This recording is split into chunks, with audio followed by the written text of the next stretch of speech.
While we were here, I wondered, would we see 6? I would think this can't be happening to him. I can't lose him. He's my baby. He got this fever on a Wednesday evening.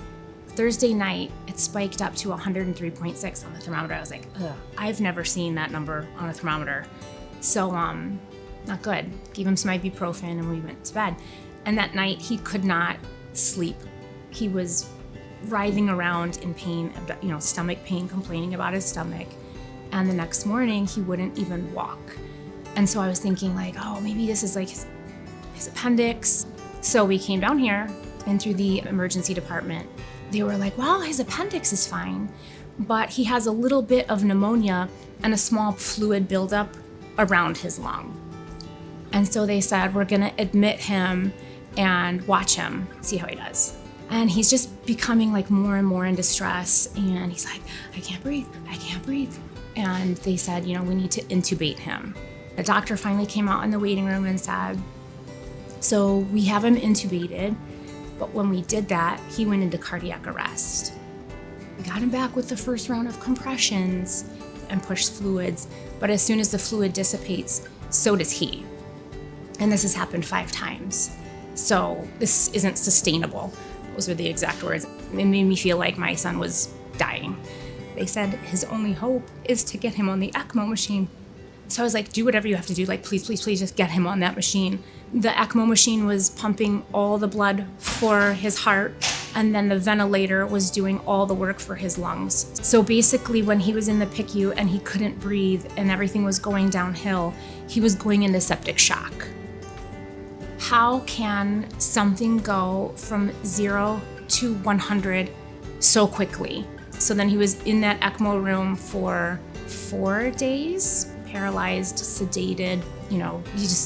You don't know what's gonna happen. It was the scariest 4 days of my life. Then they say, numbers are starting to look good. We're gonna lift his paralytic to see if he can respond. So they did that, and you could talk to him, and he could respond with his right thumb. And they said, something's concerning. We're gonna take him for the MRI. And then that's when they confirmed that he had the large stroke on his right side of his brain, and then several small ones on the left side.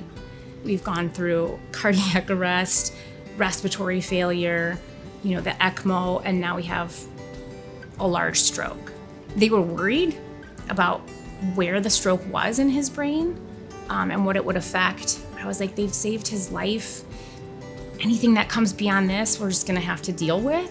He's in this hospital bed, and I was like, oh, I wish I could get in bed and snuggle with you.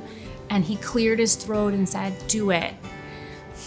So I was like, oh God, he's speaking again. Like, he really can talk. Every 12 hours, 24 hours, something would come back for him. Carson could move his foot, and then he could move his whole leg.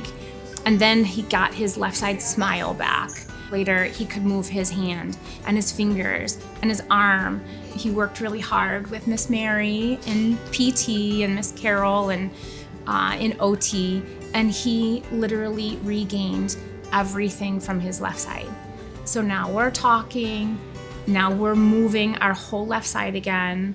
We finally get him up and relearning how to walk. And we would be doing laps around the nurse's station, or even down to the second floor. He liked to go see that blue car from West Her. And so it was just amazing to see. They had him walking with a walker.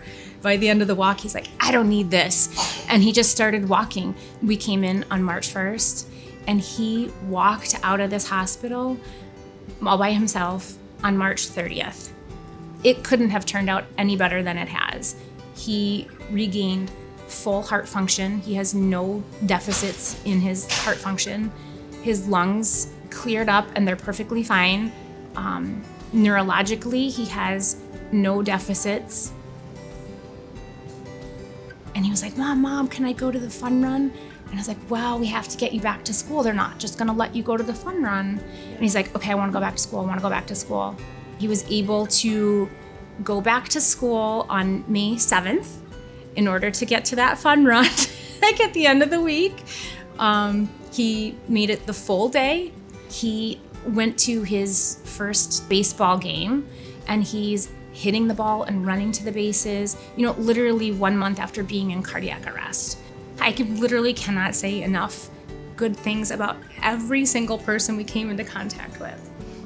From the nurses, to the doctors, to the respiratory therapists, my worries, they really did a great job of making sure I was okay as well.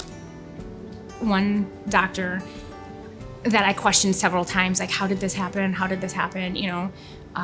He said, he's here today because he was here when things were bad. Thank goodness we were here. That was another thing that kept going through my mind. I can't imagine, what if we didn't live in a city that had a hospital such as this, that had the equipment that could save his life?